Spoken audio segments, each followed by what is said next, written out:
Gen X grew up on late-night warnings. It's 10 p.m. Do you know where your children are? Scared, straight. This is your brain. This is drugs. This is your brain on drugs. Any questions? And were inspired by movies that defined a generation. We were all pretty bizarre. Some of us are just better at hiding it, that's all. Hey, Doc, we better back up. We don't have enough road to get up to 88. Roads? Where we're going, we don't need roads. I feel the need for speed. We found our attitude in comedy. I'm Gumby, damn it. You see that sign? No shirt, no shoes, No dice. Right. Learn it. Know it. Live it. And our identity in pop culture. I want my MTV! I want my MTV. I want my MTV! Who you talking about, Willis? Keep your feet in the ground and keep reaching for the stars. This is Gen X Men with Bill Rowland and Gary Dollarhide. Life moves pretty fast. You don't stop and look around once in a while, you could miss it. You could miss it. Welcome in. Episode number 12. Bill Rowland here, Gary Dollarhide there, up in chilly Maine. Although a little bit warmer here today. I was going to say, it says underneath warmer here, so that's a good thing. Yep, it's probably 32 degrees, and we're getting a little bit of snow melt. So yeah, you better get the sunglasses and the oil out. That's a some people balmy day. will do that. Yeah. You'll see people in shorts today. Oh, I don't doubt it. Again, my cousin's from up there. He very rarely will be in pants around his house, even running around outside. I mean, when he goes to work, he obviously has slacks on. Otherwise, it's shorts and usually flip-flops or slides.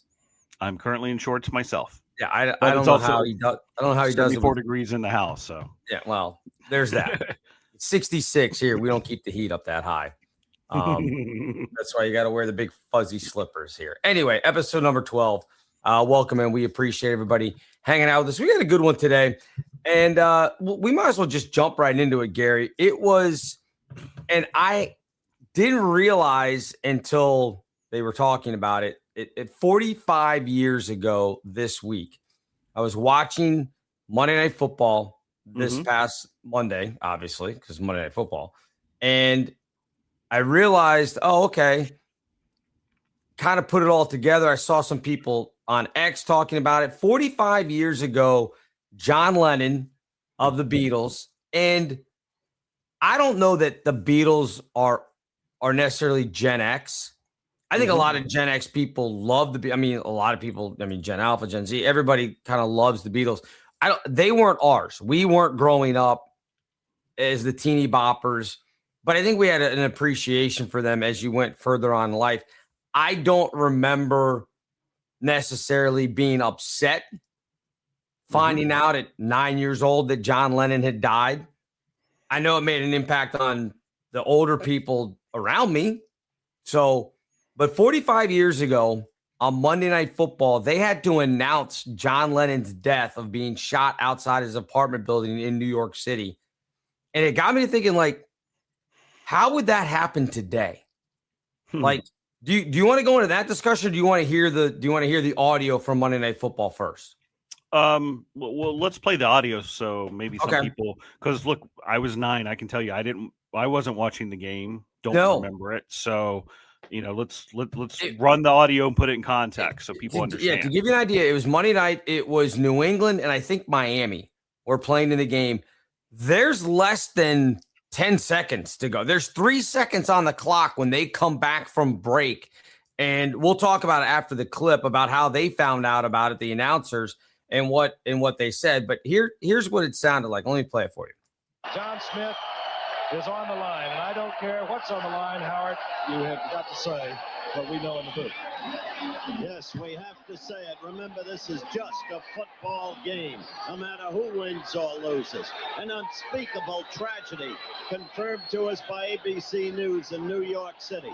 John Lennon, outside of his apartment building on the west side of New York City, the most famous perhaps of all of the Beatles, shot twice in the back, rushed to Roosevelt Hospital, dead on arrival. Hard to go back to the game after that news flash, which in duty pound we had to take. Frank. Indeed it is. John Smith. So there you go. 3 seconds to go in the game.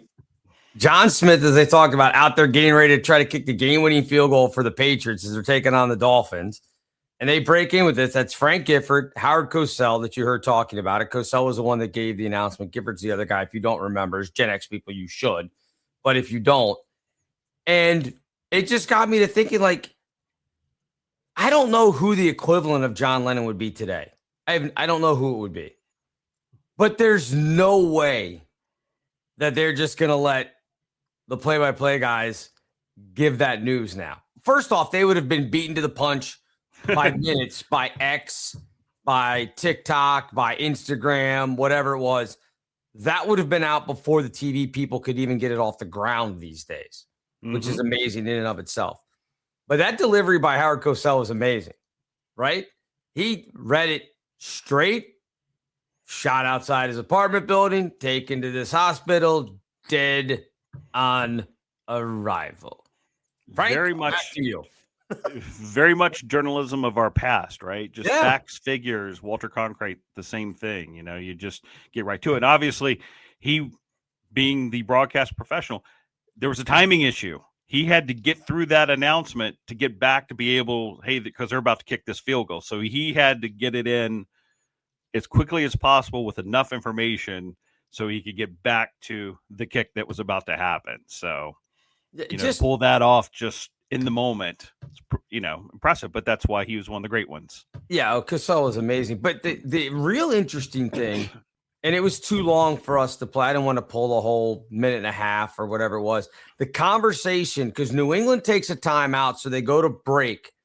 And in break, that's how they found out. I guess they got in their ear, or I guess Rune Arledge, who was their producer at the time, was probably in the booth with them. Whatever it was, they get word from ABC News that this has happened.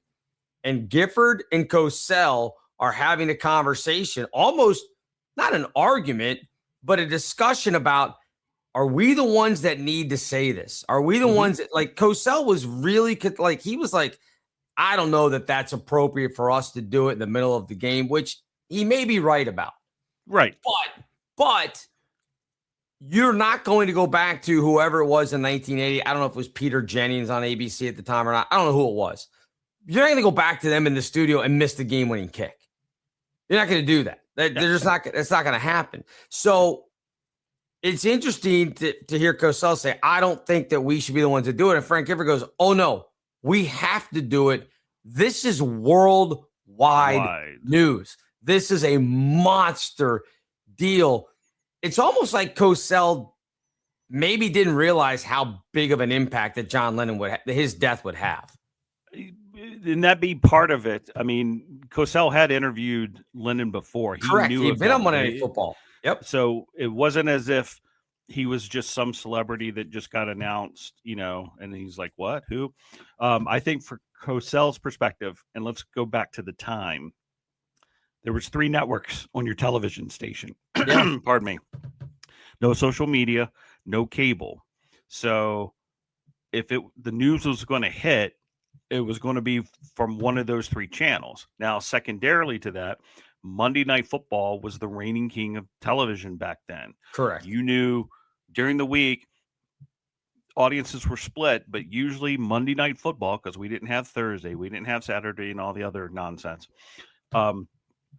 You had quite a bit of the American population watching football. So whatever, I don't know the numbers, 25, 30 million probably at that time were watching your station or your network. So, you know, you had a captive audience, you know, so he had to think of that. And also, I think I remember from one of the media, like ABC News, New York, they were having a discussion of, are we breaking in this game? What, you know, they didn't know how to handle it. So they were trying to figure it out, got them the information, and obviously they ended up doing the announcement.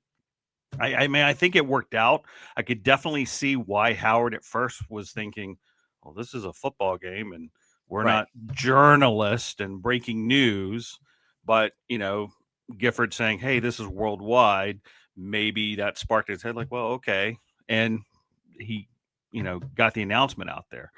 Today, I don't, other than a president, I don't know who would rank to that level that you would get that break in the middle of a sporting event. Well, because A, like you said, it already be broken elsewhere, but B, who has that level of notoriety that would demand such?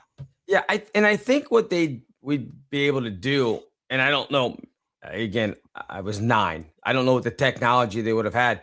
I would imagine now they may do a picture-in-picture or whatever, or split screen or whatever it is, back to the newsroom, have the guys at the stadium throw to the news guy. He gives the information, and they say, if you want more, they've got thousands of channels now that they can go to. Mm-hmm.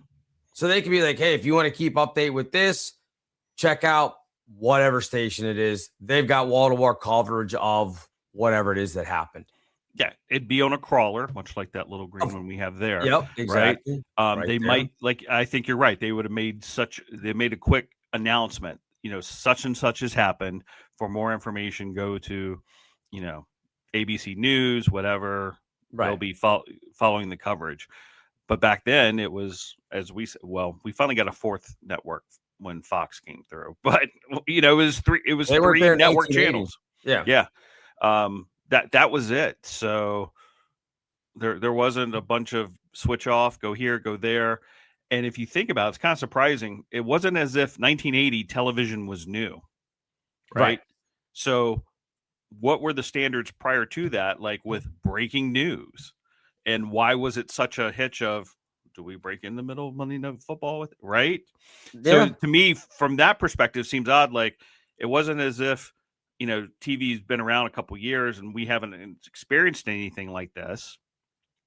TV been around. We had the assassination of JFK, right? So there was precedent for news break-ins. I guess the question becomes judgment on, was John Lennon worthy of what it was? And I think that's what it comes back to.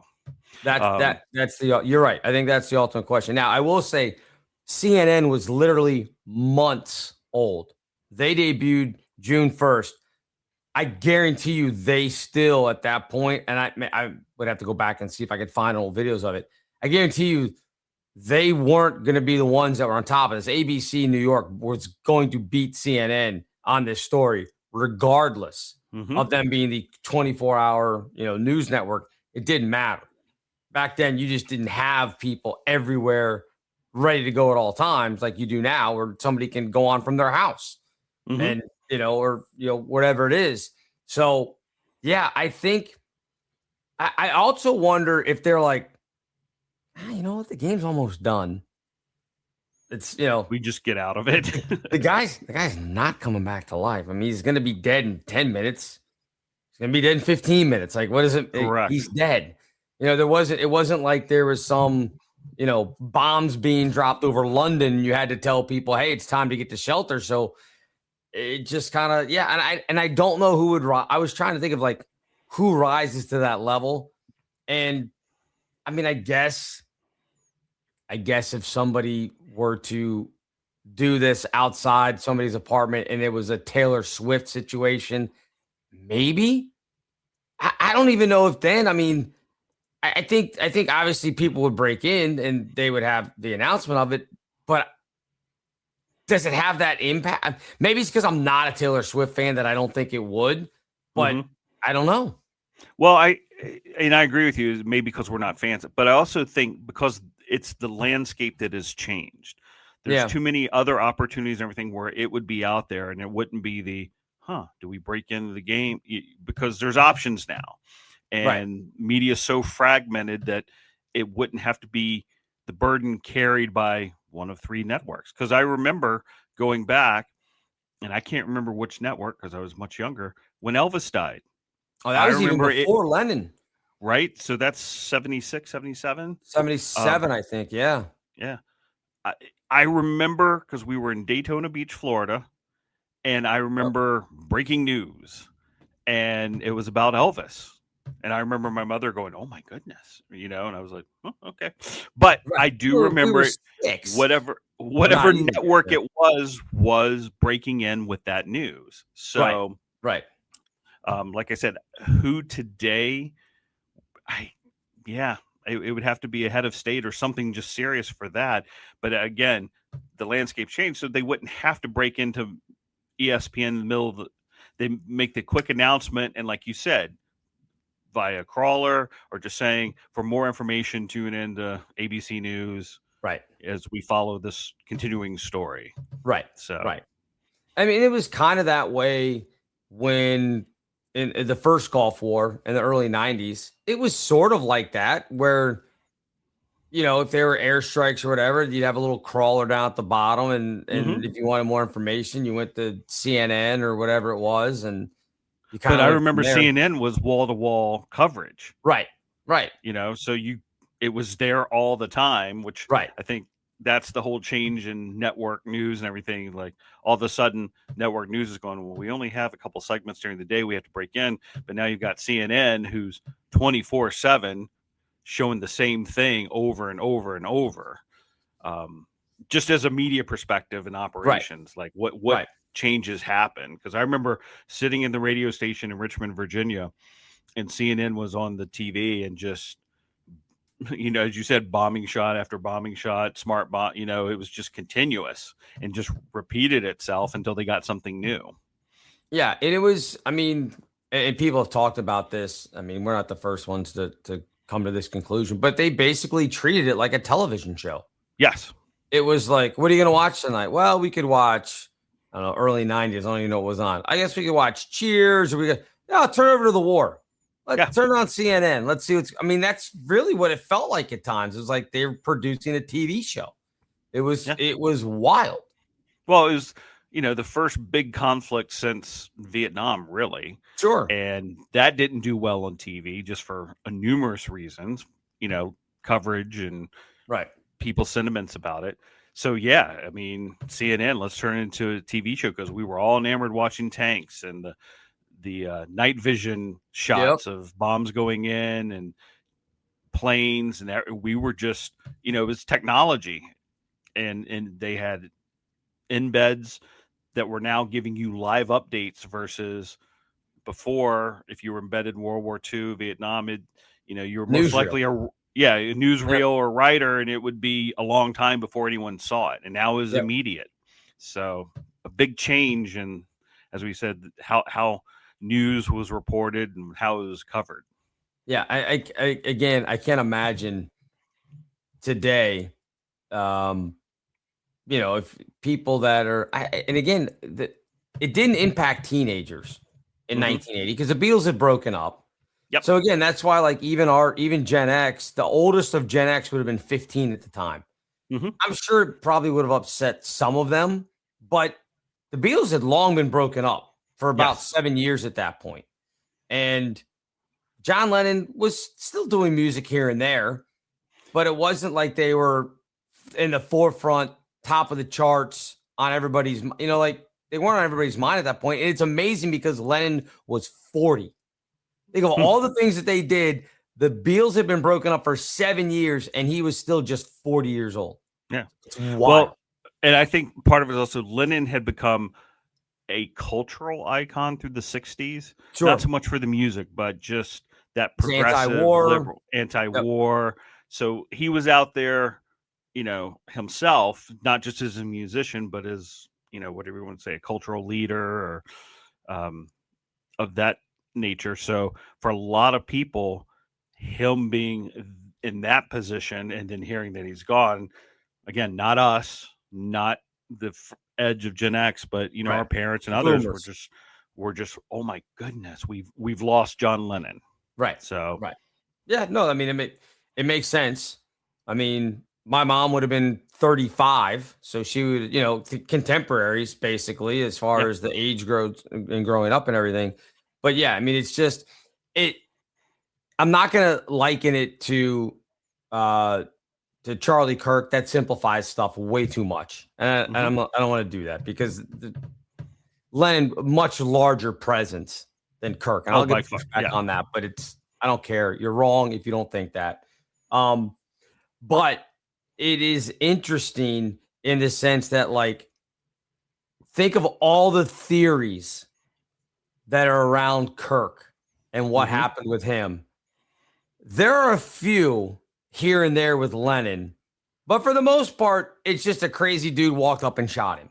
I mean, it's kind of where we are now. You can get into MK Ultra stuff and all that other stuff that you want to talk about with the dude that shot Lennon, but there's not the swarming literally within hours of anybody these days of anything happening. There are half a dozen, if not 10 or more, immediate conspiracy theories. Nothing that happens is ever that just happened anymore. We didn't have that back then. Maybe we're all naive and all that kind of stuff was going on with all the conspiracies and everything else. But for the most part, I think this dude was crazy. He just walked up and he shot John Lennon. I mean, that's where I am on it. Yeah. And I agree with that. I think why we have conspiracies now to the level we do is, again, look at the media outlets. Yeah. Back then, it was 3 networks. If you weren't credible, you weren't a journalist at one of the 3, and that was it. Maybe your paper. Pardon me. But now anybody can go on Twitter. I mean, Facebook, just go down the list. Right. You have your own website and start spouting off, well, I think this is what really happened, and here's why. And again, research is readily available, so you can, real or not, start to make tie-ins and start to say, well, what about this? And then this happened. And we have access to so much more media, computer power than ever before. It allows this sort of thing. So, and that leads into, and neither you or I have watched this yet, but I've heard a lot about it. I have a couple other friends that have watched a couple of the episodes of the P-Diddy documentary. You want to talk about conspiracy theories. I mean, it's crazy. Some of the stuff that is apparently in this documentary. Again, I have not watched it, but I've had a couple of friends that have been like, have you seen this? And I'm like, I've heard about it. They're like, telling you exact. So one of them, I'll just lay out a couple of them, and you could tell me again, because that is they're not Biggie and Tupac weren't our John Lennon, but that was a big deal for Gen X of these guys getting shot, the whole East Coast, West Coast rap battles, everything else. So here's one of the first ones. Biggie was supposed to be on the cover of Rolling Stone, right? I guess Puffy had an album that was coming out a few months later. So he had them cancel Biggie's Rolling Stone cover because he knew they wouldn't do like Biggie and then a few months later another, they wouldn't do him a few months later because, they're not going to do 2 rap covers. They weren't the source. It was Rolling Stone. So they weren't doing that much rap stuff anyway. So he got it canceled. Biggie ends up getting shot, and a few months later, Puffy's on the cover of Rolling Stone. Okay, so there's one there. And the entire time, he was just jealous of everything that was going on. The other one is they were in L.A., right? They are out there in L.A., and they were supposed to go to London, I think, to be interviewed by the BBC. It was going to be the first time the BBC had a rap artist come and sit down with them. Okay. They end up canceling the trip to the BBC, right? So they're supposed to take a flight out. They end up canceling it. And I think it's like the next day when they're still in LA, I think that's when Biggie got shot. So there's a whole thing around it about, well, why did they cancel the flight to London? Why did they, was he setting guys up? And then they're showing the video. Remember the MTV Music Awards a few months later after Biggie gotten shot when they had Sting out there doing, he sampled Every Breath You Take. Yep. Do you remember the performance with Diddy in all white? He's out there dancing and everything else. And everybody's like, you see Sting and he's like, real somber and singing the thing. And then Diddy's out there just dancing away. And everybody's like, he's literally dancing on Biggie's grave. That's what it looks like. It's just so I got to go and watch it, but it's just fascinating. Again, nobody was accusing Paul McCartney of having Lennon shot. Right. You know? Now there were conspiracies about whether or not Paul McCartney died in a car accident and they replaced him with a different Paul McCartney. Do you remember those? Yeah. Remember the in what was it? I Am the Walrus, where it says Paul is dead at the end, all that kind of stuff. So there were those things going around, but nothing like this, where he's just connected to all these different things, and everybody's like, "Boy, that's odd." They're supposed to go to London, and they didn't. And he ends up dead. Kind of weird. Yeah. Well, again, the conspiracy theories. Why? Because we have outlets, we have access to information that allows for it to develop. And sometimes, as we've learned in some of these conspiracies, there is hints of truth in there, right? It all starts with little seeds that kind of make sense. Something happened. It may not end up being the real story, but it's enough to foment like, well, what if? What if? And so I look back and things I learned, watching the Straight Outta Compton movie, that I think the music business, especially in the rap world, was maybe a little bit infiltrated by unsavory characters who would bring a different edge on how we settle differences, what we need to do. I can believe that. Now, maybe not going off the offshoots of, well, this was planned, this is done. But there's a part of me that says something changed. And so maybe it is possible that these things happen. Not exactly what these exact conspiracy stories are, but maybe this happened and that was the truth. X happened. YZ didn't happen, but X did, but we're allowed to extrapolate and kind of make up stories for the other segments to create this conspiracy theory. But it would not surprise me based on everything, Diddy's in trouble for a lot of things, and you start to hear these stories of what the music industry was like, especially in that genre. I'm sure some dark things happened. Well, I mean, if you remember, a lot of it was people at the time were trying to say, "Oh, it was Suge Knight who orchestrated the hit when Biggie was out there." Again, he was promoting his second album at the time, and everybody blamed Suge Knight. In fact, didn't Biggie's family sue the LAPD and everybody for basically the dirt? They said dirty cops allowed him to get killed. Wasn't that a lawsuit that they did? I'm pretty sure there was, from what I remember. So a wrongful death lawsuit with the LAPD, and seems like all along it might not have been that. It might have been Diddy involved in all of it. I mean, it's crazy. I saw another one, and I don't think this is in the documentary. I was just going down a rabbit hole, which you shouldn't do on X because you end up in or the internet. Places.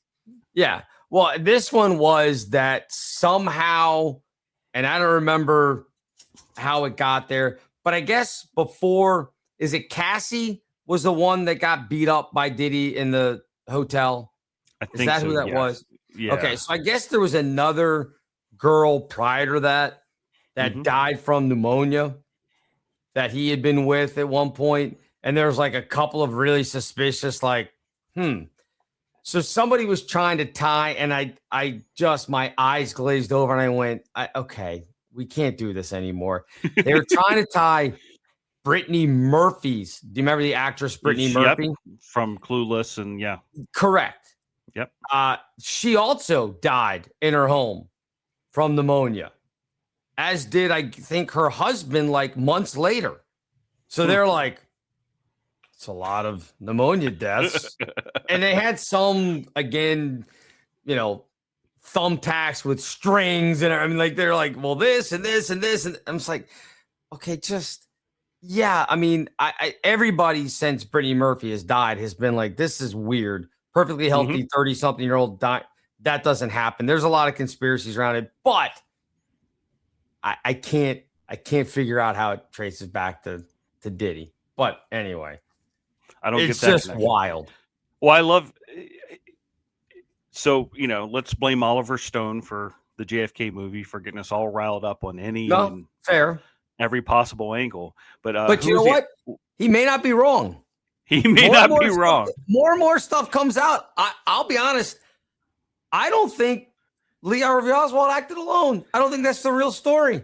I will agree with you. I don't think it's possible just from what I knew. And even seeing the movie help reinforce it, it just didn't make sense. Right. That this one guy with this old rifle was going to be able to do all this damage. That it just didn't make sense. Well, and without getting into the politics, the same thing with Crooks and Butler, Pennsylvania, and Trump. It just doesn't make sense. And we quickly wiped up everything. You never hear about it. So something doesn't make sense. I can't say right, wrong, or what, but something feels funny about it. So yeah.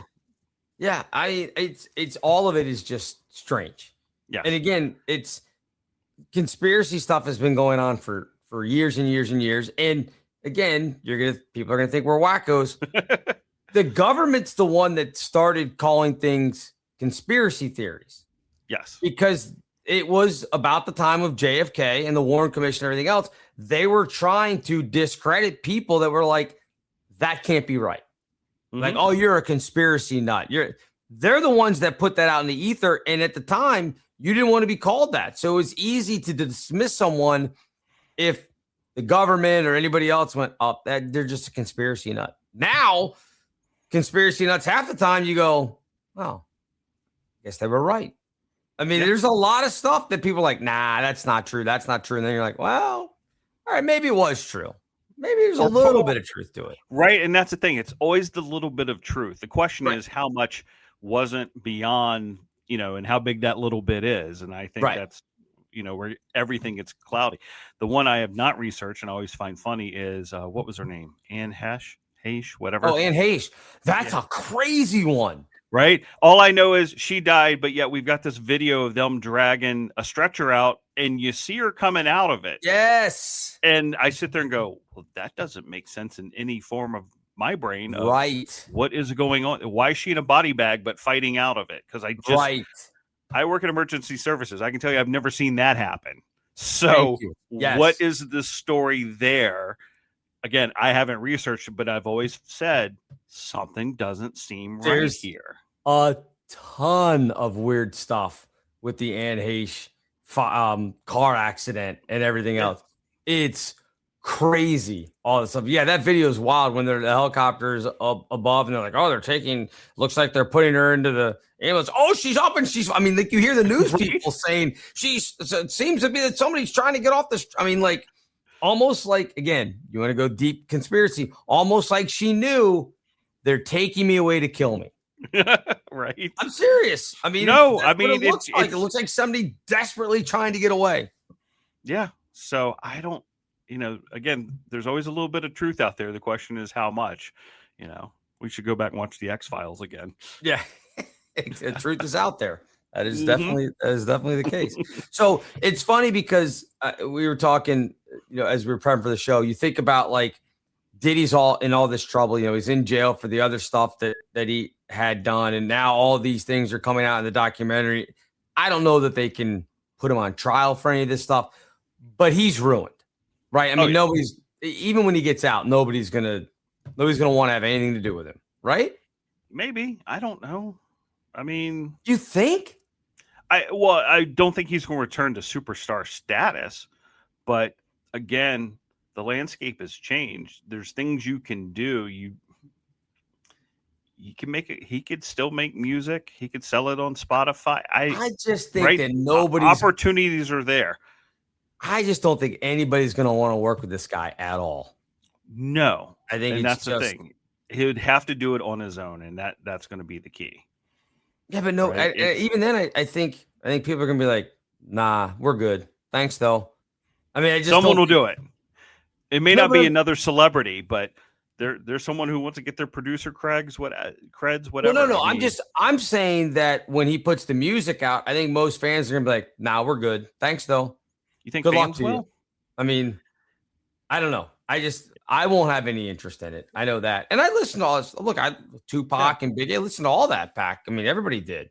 But I had zero interest. You know what? I never even thought he was talking about Diddy, not Tupac or Biggie. I never thought Diddy was any good anyway, as like an artist. Sampling and kind of had it. Yeah, there was no depth to it. No, is what I would say. And he was always on Biggie's albums going, yeah. Bad boy for life. Like at the end of the verse, it's like, man, just shut your mouth. Like, stop already. It was too much.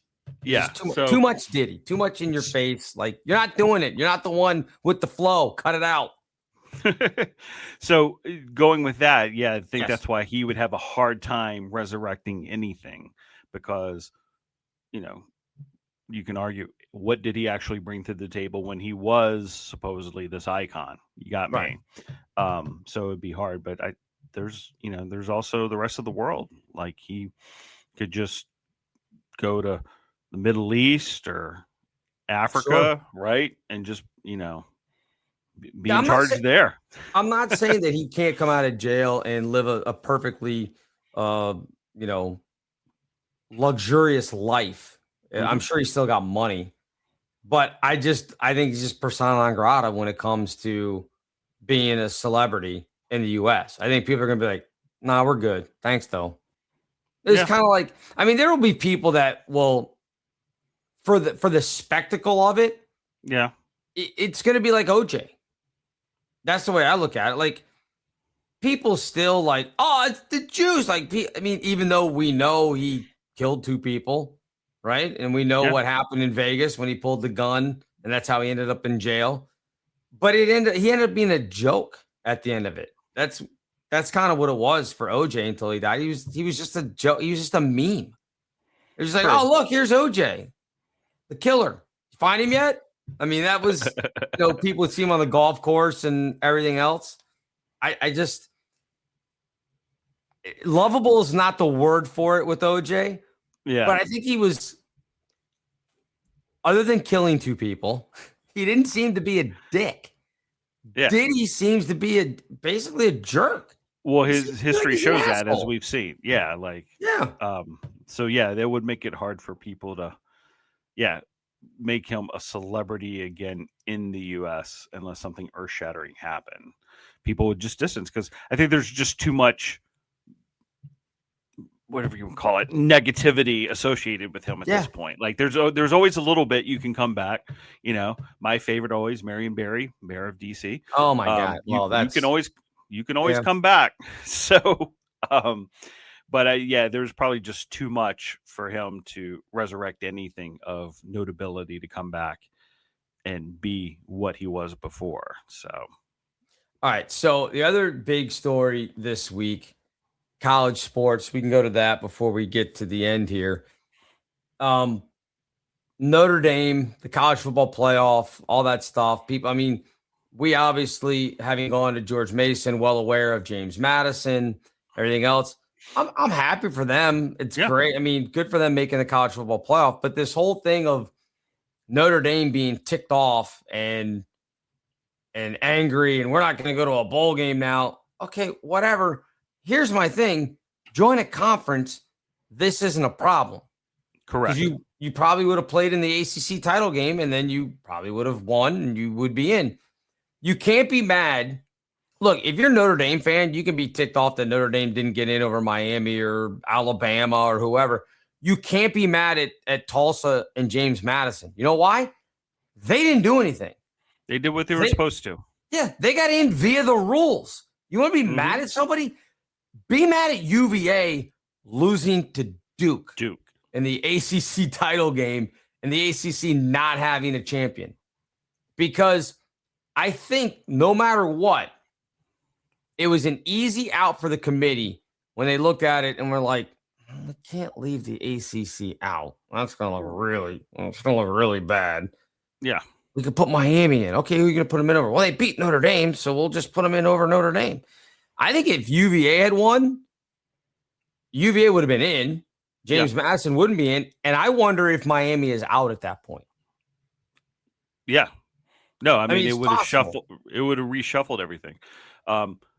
For Notre Dame, I say when you want to play this we're independent game, this is what happens. Right. It's somewhere you've got to go.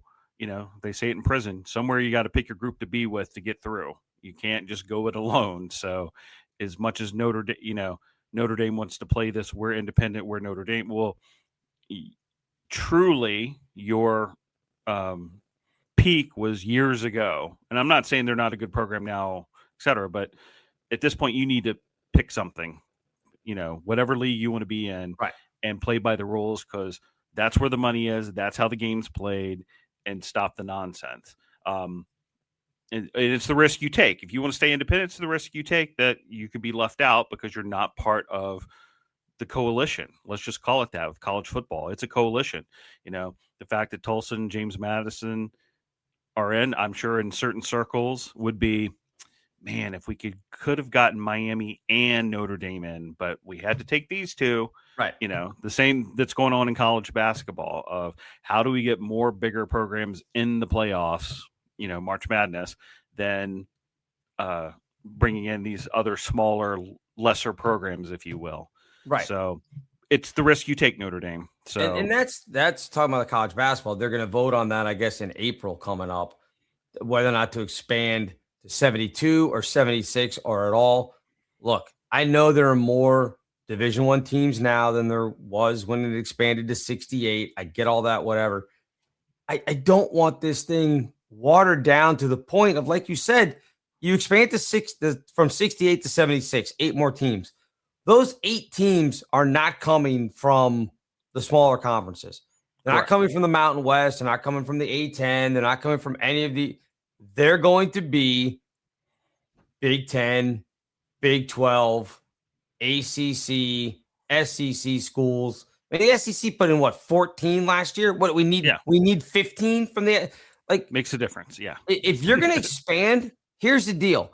Unless you win your conference tournament with a sub 500 record, if you can't go 500 in your conference, correct, you shouldn't.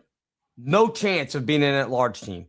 If you go 4-14 in the Big Ten, I don't care what you did. I don't care if you went 13-0 outside of it, and you're sitting there at 17-14, and you're above 500. You couldn't sniff 500 in your conference. You're not going to the NCAA tournament as an at-large team. Right. That's and to me, that was always the critical factor of determining, are you a tournament team? Well, yeah, you're a big school and you came out of the Big Ten, but you lost everybody. Right. Like we already have the proof of you playing against the better teams and you didn't do well. So why is that a reward? Just because you came from the bigger conference. And that's what always disgusted me as, you know, the mid-major alumni and fan of there's plenty of, I don't care. They played who they played and they won 28 games. How do you leave them out of a tournament? Because, you know, they're playing good basketball and they deserve a chance, you know, and that's why I say it's what you deserve for what you've done in the season earns you playing by the rules to get in. So Madison, Tulsa in football, you know, certain schools within March Madness for playing their games, but you're right. Not the 18-12, you know, finished 8th place in the Big Ten deserves to go to the tournament. You just don't. Right. And they'll argue, oh, well, but these other schools, they wouldn't be able to beat these bigger teams. You don't know. You know why? Because they don't play them. They won't play them. So, you got a team from a smaller conference that goes 28-4 during the regular season, and people go, oh, yeah, but, look, 2 of their losses were when they had opportunities to play the bigger schools and they got beat. Okay, I guarantee you none of those bigger schools went to, Campbell or, visited at Winthrop or whatever smaller school you want to say. Those teams aren't showing up there. You know why? There's a chance they'll get beat. Yeah. There's a good chance and they don't want to take that chance. Yep. So they're not going to show up there. You probably remember a little bit more detail than I do. The year it was Drexel. Mm-hmm. They went on the road and beat just about everybody, even big schools. Yeah, and got left out of the tournament. Yeah. And I was just to me, that was the injustice that year because, hey, they did exactly what you said. They went, they beat big schools. They were on the road. They took these games. They beat people. And, they had a slip up. I think it was during the conference tournament, which probably, yeah. And, sorry. And I hate that is how they, these teams like Drexel that year and others, the list goes on and get left out because they slipped up at the end. But overall, a great season. But yet these other teams played nobody in their out of conference because they're the big school, had all the bye games, and then still couldn't beat most of the teams in their own conference. And somehow they're deserving for the tournament. Yeah, I'm trying to see what year it was for Drexel. They made it in 2012. It was that was the year after we left. Mm-hmm. So maybe was that the year that they went? I'm looking at their schedule. No, I guess that was our last year in the CAA, I should say. Yeah, I mean they lost to VCU in the finals and then didn't get in. They went to the NIT. But I'm looking. They really didn't play anybody on their schedule that year. Okay. So that wasn't it. There was one year they took all these bye games and I'm looking. And maybe it was that year. Maybe I was off on who they played, but I thought there was, within that. I mean, they were 29-7. Okay. On the season, and they ended up, they were 45 in Ken Palm, and they didn't get a sniff. I think that must have been the year because every other year they're not that highly rated. So, yeah. And I could be off because it wasn't that whatever you want to call it, their 10-game out of conference but there was 3 or 4 in there, right? That they got quality wins, and then at the end it was nope, you lost. So sorry. But yet they had a good season. Yeah, I mean the one year they went on the road, they beat St. Joe's, who was an A-10 team. Obviously, then they went and beat Louisville at Louisville, and Louisville was a top 100 team that year. So I mean, maybe that was the year. I don't know, but yeah, there's always that case where you see somebody. They got a big win on the road. They beat the big bullies. And then they still get, because they trip up in conference play like everybody does. Late in the year. There's zero margin. Injuries, Zero margin of error for any of these mid-major to low-major schools that you don't understand.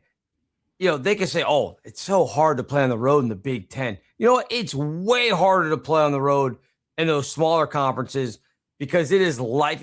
If you're, I don't know this year who's good in the Big Ten. If you're Michigan, let's say, or whoever the top of the Big Ten is, I don't know who it is right now. And you go on the road and you lose to a Maryland, let's say, because Maryland is not good this year. No one's gonna be like, Michigan, you're gonna have to drop them all the way down to like a 7 seed because they went and lost to a bad. It's gonna be like, it's so hard to go to Maryland and play. It's not. It'll be empty when Michigan's in town in College Park if they're coming there this year. I don't know what their schedule is. The fans at Maryland, they're great fans, but if the team stinks, people aren't showing up for that. It's not going to be a hard place to play. Mm-hmm. But you get into some of these smaller conferences, and they're playing in 2,500 seat arenas, and it's packed to the rafters. That's a hard place to play. Mm-hmm. And it won't matter if a team goes 16-2 in their conference and they stub their toe against the lower ranked team. It won't matter. Like, you lost to a team 175 ranked. Yeah, but it was on the road on a Tuesday. Like, yeah, that's gonna happen. It's almost impossible to go undefeated in conference play. Yeah. So it's the disparity that's always been there, and I hate it.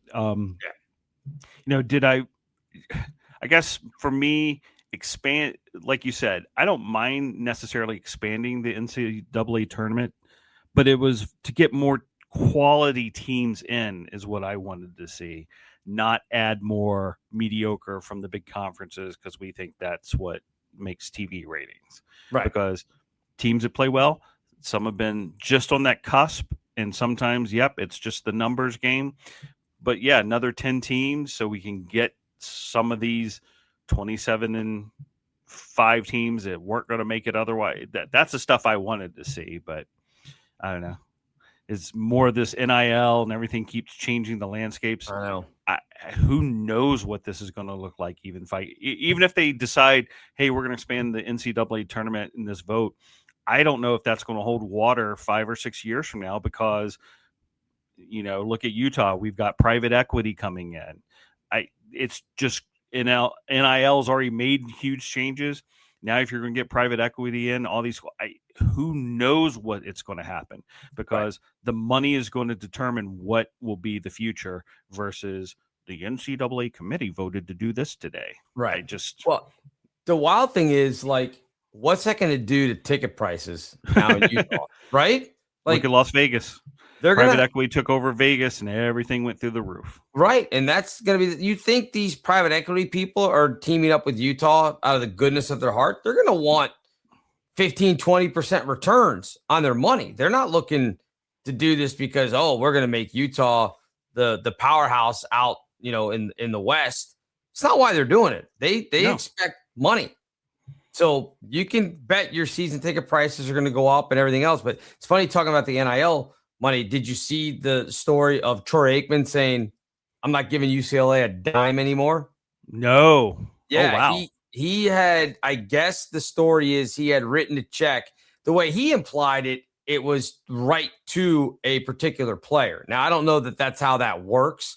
Mm-hmm. I think that probably the NIL collective went to him and said, hey, we need to raise X amount of dollars to keep this guy here.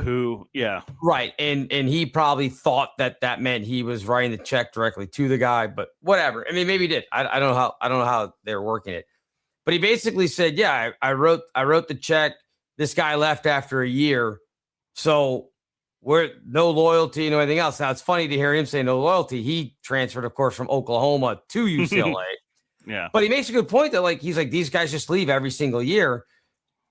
So he's like, I'm not doing it anymore. I'm not going to write that check. And he said somebody has to figure out all this transfer stuff. He's not wrong. It needs to be figured out somehow, some way, because it is ruining all levels of college football, college basketball, whatever you want to say. It's just ruining it. Yeah. You would think the NCAA would have been a part. No, they got their hands tied by the courts. The courts said, hey, no, they can transfer at will. Right. So you kind of left the governing body without any teeth to do anything. It's just a mess. Because I don't know, remember back in the day, it was all about graduation rates. And they were talking about, hey, even if the student left your school, we're still tracking him at his new school, but basing it on you, et cetera, et cetera. Well, what's the use of enforcement of that anymore? Because he leaves us for 1 year. He goes to the next school for a year. He goes to the next school for a year. We've talked about it. I said, are these kids even really going to any classes? They're not going to get a degree out of this at all. It's just, they can't because they'll go to school for 4 years. They'll go to 4 different schools in 4 years. Mm-hmm. Their credits all don't transfer. Mm-hmm. So then you're done, and now you don't have a degree. Your eligibility's out, so you have no way of making money from NIL anymore. And I know some people talked about it and said, yeah, but these guys they're gonna be millionaires when they get out of school. No, you're talking about the elite of the elite. Mm-hmm. The guy that's transferring from Wofford to Presbyterian to Elon to Drexel in 4 years or whatever it is. Yeah, he may come out of college with more money than a normal student will come out of college with, a couple $100,000 if he's smart with his money and everything else. That's not going to get him past 4 or 5 years, if that. Mm-hmm. And now he has no degree. Maybe he can go play overseas, but probably in leagues that aren't paying him a lot of money. Mm-hmm. So now what? And then who's going to be on the hook for him to finish college?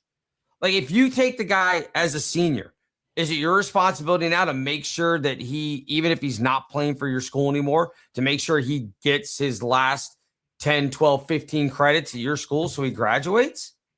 I don't know that that's a thing anymore. In the past, I think coaches would have to say, hey, you come here, even if something happens, we're going to make sure you get your degree, everything else. And if you didn't, other coaches would use that in recruiting against you. Well, that's not a thing anymore. Because No one cares. The players don't care about getting the degree. They don't. I'm sure. And I think, to me, and as much as it would hurt things, since the court said, hey, NCAA, you can't oversee this, you can't lay these rules, someone's got to say, then we're done with scholarships, and they are no longer students. They're not here to take classes. They're not here to get a quote unquote degree like the old days. They are just employees, and let it go that way, because the rest of trying to maintain that, these are student, it's a farce at this point. I know nothing. I would hate to be on the academic side within a university having to deal with this, because like you said, they're there for the money. They're there to play sports. They don't care about classes. Why even put the resources into that to make it a faux student athlete situation?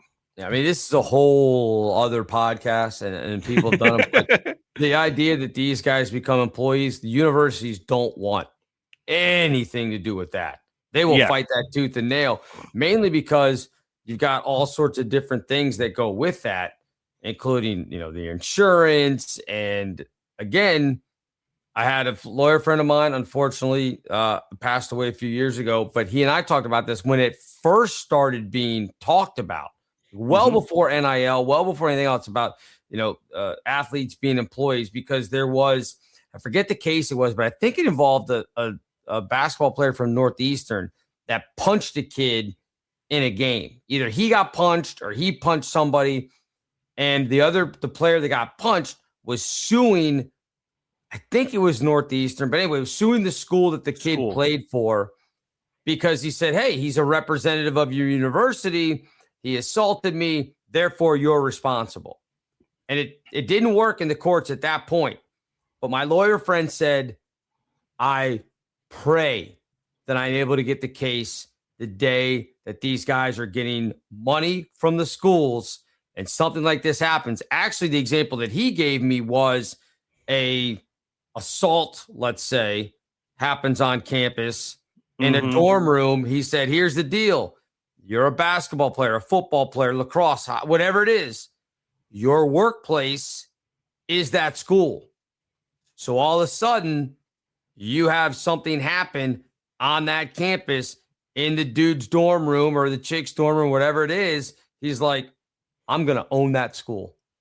He's like, I'll win that. He goes, that is an unsafe work environment.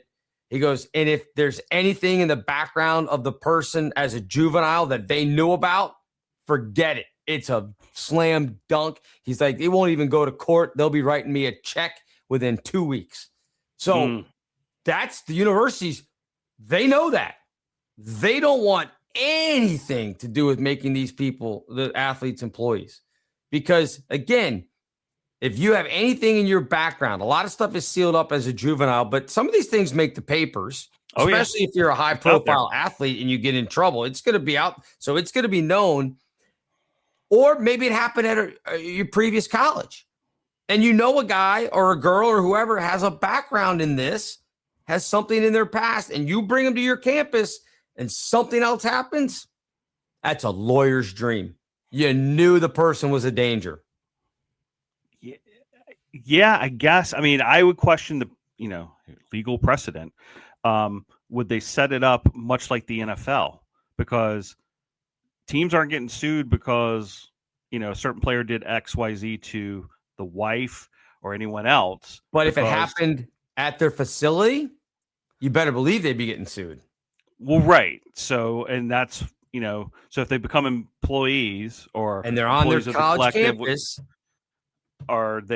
you don't go to the dorms. You don't live there, right? You start getting these natures of, you're an employee. You can live close by, but rent your house. You show up to practice. It becomes almost like a professional athlete. You're just not here other than playing the sport and whatever that requires. You're not in the dining halls. You're not, and again, it becomes the farce of student, it's right. They're not student athletes at that point. They're just employees. They're just employees. Yeah. So, yeah. It's crazy. It's crazy. But the well's been poisoned for college athletes just in general, as you fence or swim, because this is just a nightmare mess for basketball, football, and what's happening. Yeah. Oh, no doubt. No doubt. Before we get out of here, we do have a kind of good news story or college athlete story, college athletic story, I should say, in that it is the weekend coming up as we record this on December 10th. On the 13th, this Saturday, George Mason, where we both went to school, is going to be honoring the 2006 Final Four team. They're doing a thing Friday night, little fireside chat. Coach Larinaga is coming back into town. A lot of the players are going to be back into town, and then they're going to, do the thing on Saturday at halftime, introduce them all. They're dropping a banner for Coach L.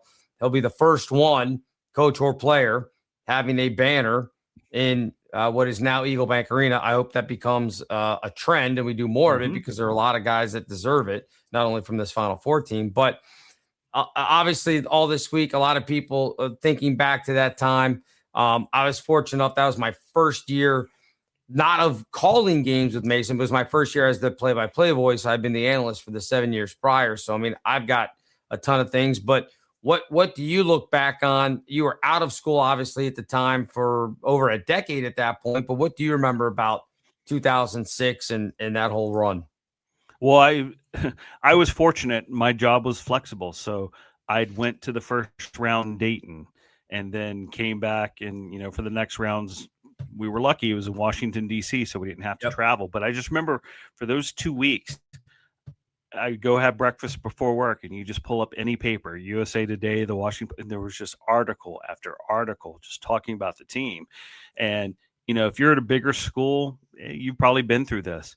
But I knew at that time it was just lightning in a bottle for us. Like, we're this unheralded mid-major team. We were good, but we made it, all the way through the Final Four, and just the frenzy around it, the excitement. I remember coming out of what was it, the Verizon Center? I can't remember what they called it back then. I think it was the Verizon Center. After we beat UConn, and I just remember standing on the sidewalk like, we're going to the Final Four. I was shell shocked, even after watching the game and obviously how it finished. Just beside myself that we had reached this. I wouldn't call it the pinnacle, but this level of basketball that was just unheard of at the time. We were the first true mid-major to make it to the Final Four. So it was just an amazing time. It's kind of hard to put into words, but yeah, it was just so exciting because it was so unheard of, so different. All the years of toil before that, watching the team just fall apart and have bad years, and just have this moment where we've made it. We've arrived. We're playing with the big boys. So, and that's part of the reason why I love the tournament stuff we were talking about earlier. Get these good teams in. Yeah. I mean, it was when we were in school, they were coming off. Our freshman year was the year after they had made the NCAA tournament for the first time and got smoked by Indiana they played their game out in Arizona, wherever the regional was. And then the next year, the freshman year, we were okay, not great. Yeah. I think was it 90 or not? I think it was 91. We lost to Richmond in the finals. Mm-hmm. I think our first year we lost to JMU in the semis. And then the next year we made it to the finals and lost to Richmond by 3 because Navy had knocked off James Madison in the first round, and 8-1 because Navy was leaving. They were going to the Patriot League. It was their last year in the conference, and they beat JMU, who's the 1 seed with Lefty Driesell, in overtime. So we were the 4 seed, played Navy the next day instead of playing JMU, beat them, and then Richmond, I think, was either the 2 or the 3 that year. So it was us and them. We had a lead at halftime, and we ended up losing. Jim Shields, I think, was the big post player for Richmond. It had like 26 in the game. I think we ended up losing that one like 81-78 or something like that. I don't remember exactly what it was, but I know we had a lead and then gave it up. And then after that semifinal game that we won to go play Richmond in the finals was the last tournament game in conference that we won for 7 years. The next 7 years, we lost in the first round of the conference tournament every year without fail. So basketball desolation. It was brutal. We enjoyed going to Richmond for the tournaments, but it was always, oh, we're done. Okay, great. Thanks. Yeah, pack light. So or just stay and watch other basketball for the rest of the night. Yeah. But So we come from that place of desolation after there's so much hope. I remember when I was going to Mason, somewhere they said was the sleeping giant of the East is what they called the basketball program. Yep. That it was coming. And so excitement. And then we just went through that desolation period. Larinaga comes in and forget the Final Four. He turned the program around. He made us competitive, got us going, with George Evans, those first few years. And it brought back, we're playing good basketball at least now, even though the success wasn't quite there. But that Final Four year was just absolutely stunning to experience as a fan at that time, especially for a school like ours. Yeah, Larinaga did a remarkable job because, again, he followed the 4 years of Paul Westhead. And, look, we were in school for some of that. We know a lot of the guys that played on those teams and everything. It just – it did not and was not working.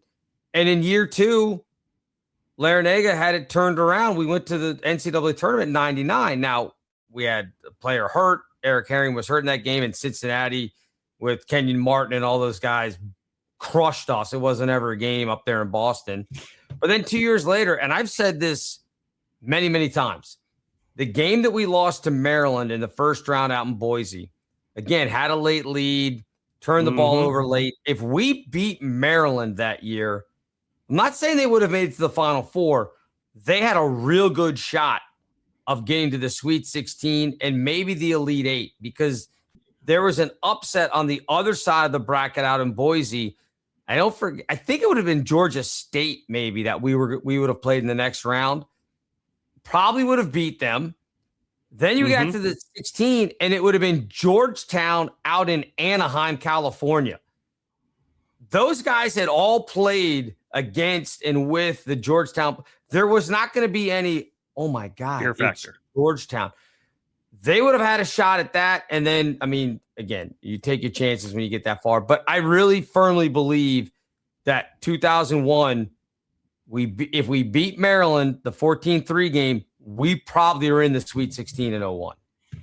Yep. And I go with that because I remember once you mentioned them, it was Georgia State had the upset. And it was like, we can play against them any day, any time of the week. Not a problem. Yeah. So at least you felt like you had a chance. So I do remember that. It was all because that errant pass in between. Yep. That George Evans couldn't come up with. Yep. And even people remember that pass, but even still, we had a shot at the buzzer to send the game to overtime, and it back rimmed from about 35 feet out. They took, threw the ball up the floor, got a shot, and it was close to being one of those, oh my God moments that they would have made the shot, but obviously it didn't happen. And I think Maryland ended up going to the Final Four that year and then won it. Yes, they did. Yeah. Yep. And that was the year in 01. They were up big on Duke and blew the big lead in the Final Four against Duke. And it was just devastating for Maryland fans. And then the next year they beat Indiana in the finals to win the title for Gary and those guys. But yeah, we absolutely could have made this at least a Sweet 16 and maybe gotten to the Final 8 that year. So, but then, 5 years later, there you are sitting in the Final Four. 5 years after that, in 2011, we go out. We beat Villanova as the 8th seed, which is the highest that a Mason team has ever been, and then had a real tough time against Ohio State after one of our guys wasn't able to play because of food poisoning, Luke Hancock. But yeah, and then just kind of been wandering in the desert since then. It's hard to believe it's been 15 years since the last time we hit anything as far as being an NCAA team. So it's crazy because this is the longest for all that misery that we had after making the CAA finals in 91 and then going 7 years without winning a conference tournament game. This stretch now from 2011 to current is the longest time since Mason went D1 back in 1978. It's the longest stretch of us not being in the NCAA tournament. No. Because we started D1 in 78. We were in the tournament in 89. It took 11 years for us to make our first NCAA tournament. The next one after that was 99, 10 years. And then 2001, then 2006, then 2011. It's going to be 2026. That's 15 years. It's the longest stretch in school history without going to the NCAA tournament. And so let me ask you, because you were closer to the program doing the games than just me as a fan for the Final Four and going through this desolation for the past 15 years. What was it like doing the games during that Final Four run? Because being an alumni, which is sometimes kind of rare for guys doing the broadcast, and being that close and intimate and seeing what's happening and behind the scenes and everything, what was that like for you? Yeah, I mean, for me, again, first year doing play-by-play, and I had done other games. I mean, heck, you and I did games back in college together. So, I mean, it wasn't like, okay, here's your first chance to do play-by-play. I had called games in the past. So that part of it wasn't like, oh my gosh, this is unbelievable. I'm actually doing play. I had done games, but never been the kind of permanent guy. It was different and weird. In some ways, I'm like, that couldn't have been a better year. Obviously, you go to the Final Four. What an amazing thing.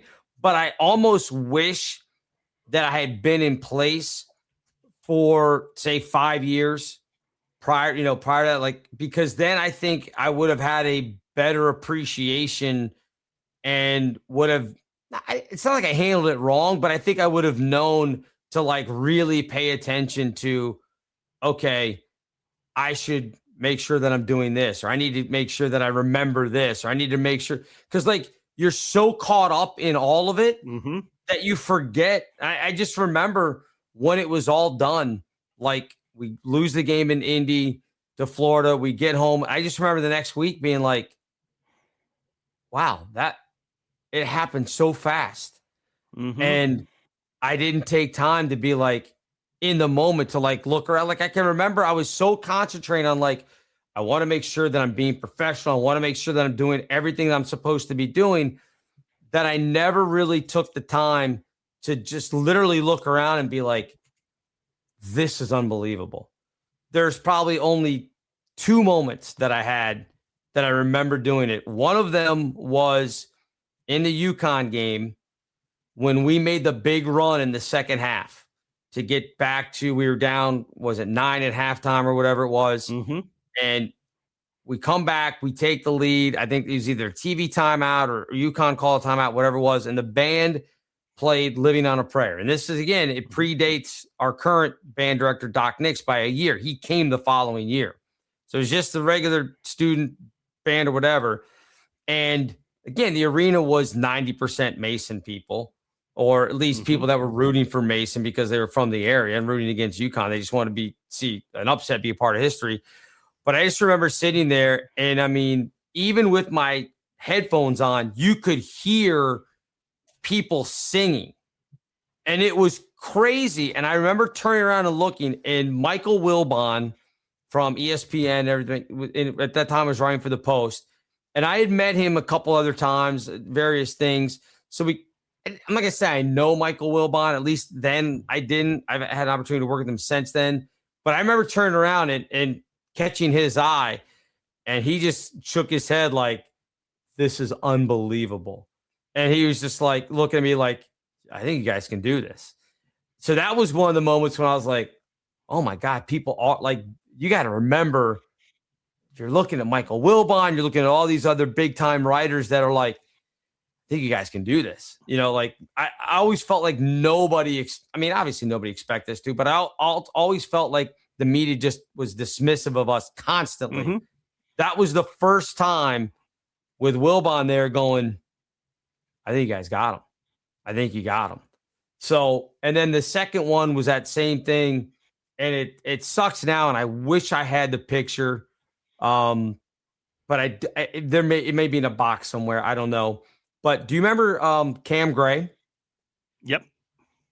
So Cam went to Mason, was a radio guy. I think he was working with the Dynamite Show when you were an intern there, maybe. Maybe not. Yeah. Maybe Cam hadn't started with them yet. No, he hadn't started with them yet. It was after me is when he started with them. Yep. Okay. So Cam, for those who are local to DC, Cam Gray went to Mason, but he also worked as a producer for the Donna Mike Show here in DC, which is a big, huge radio show. I know you interned for him. There are a couple other of my friends that interned for him as well. We can tell those stories at another time because they're great.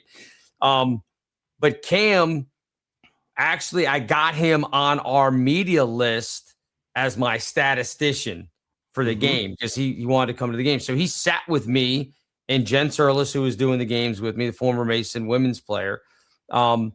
And we took a picture at center court after the game was done of, just standing there. The confetti is on the floor around us. You can see people in the background. It's a great photo.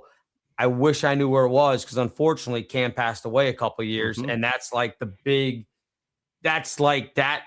that whole run was like the kind of big memory of that I had with Cam of him being at the games and all that kind of stuff. So I know it's in a box, I think somewhere, but those are probably the only two times where I went, I need to soak all of this in, that when they were singing Living on a Prayer and then Cam and I taking that picture.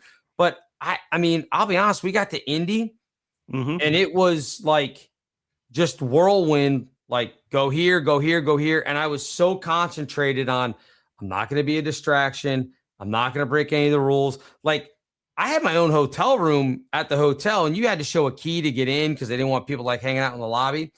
And I can even remember I was dating my ex at the time. We'd been together less than 6 or 7 months, I think, at that point. And she came up. She was a Mason grad. She came up with friends from Indy. Like I wouldn't even let her in the hotel because I was like, seriously, you're playing by the book. Yeah. I was like, I don't know if I'll get in trouble. I don't know if people are going to be like, oh, he's bringing this girl. Like, I don't know how this works. Now, I found out later on when I've told that story to other people, like within the administration, they're like, yes, she should have been there. She should have been a part of all of this with us. We wanted to have everybody involved in it. They're like, it wouldn't have been a problem. I'm like, well, if I had known that would have been better. But I just remember when the other story, and I mean, there's so many to tell, but this kind of gets into it again, where you go, oh, this is a huge deal, more than you think. We were practicing at a local Indianapolis high school. I don't remember the name of it. And so the bus pulls up, and of course, there's just a gaggle because they tell you when, I mean, there's going to be media stuff availability. They tell you, like, everybody knew where UCLA was, LSU, Florida. It wasn't like it was some big secret. They all had their things. And the week prior to that, I had done my one and only hit on ESPN.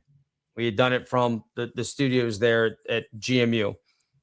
And I had been on with a couple other people talking about, the 11th seed making the Final Four. So they were talking about like LSU and Shaq was there and all that kind of stuff. And Len Robbins, who wrote for I think he was with the New York Daily News, was on that show with me. I never met Len before.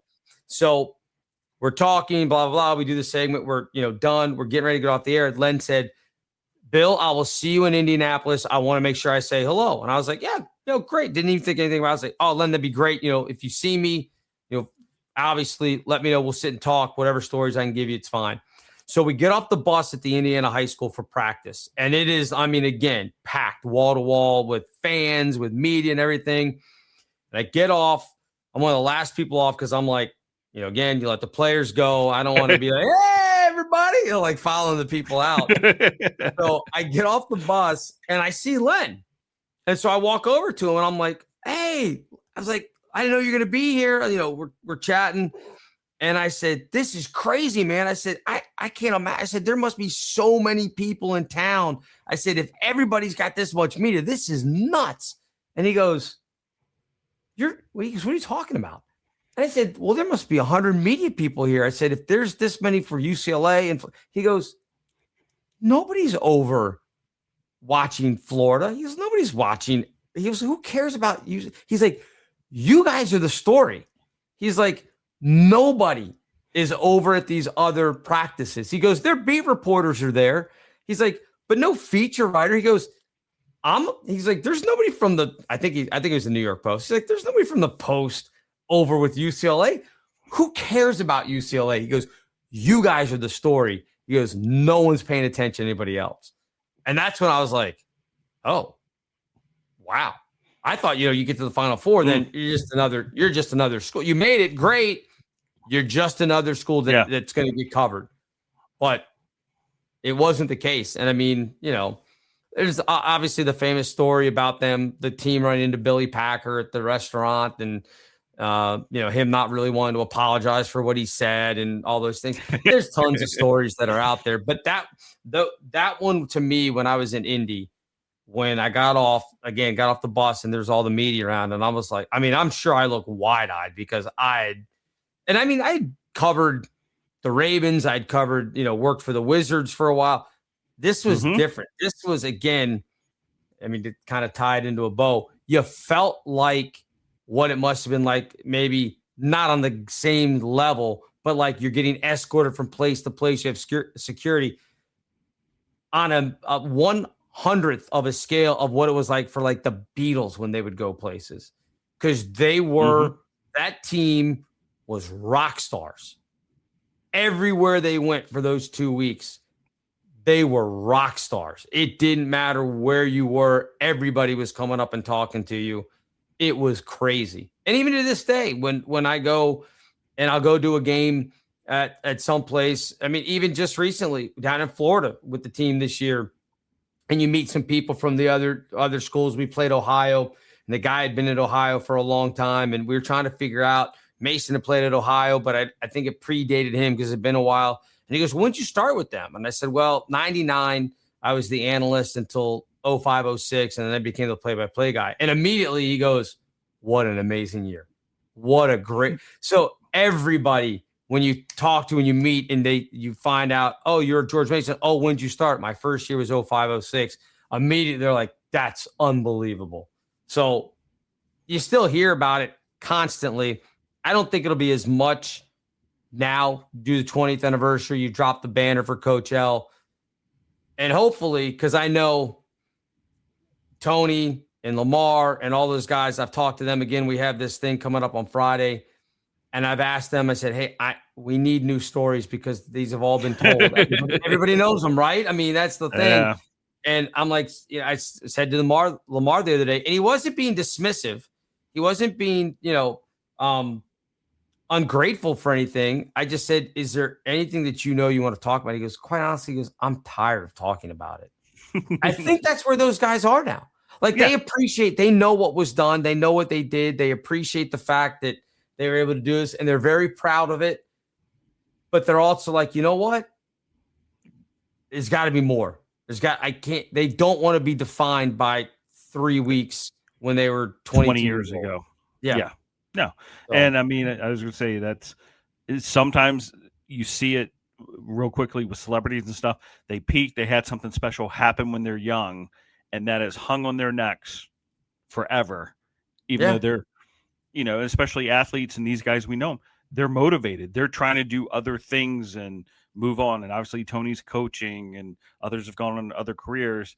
And that's, they're still brought back to, hey, 20 years ago, you did this great thing. Right.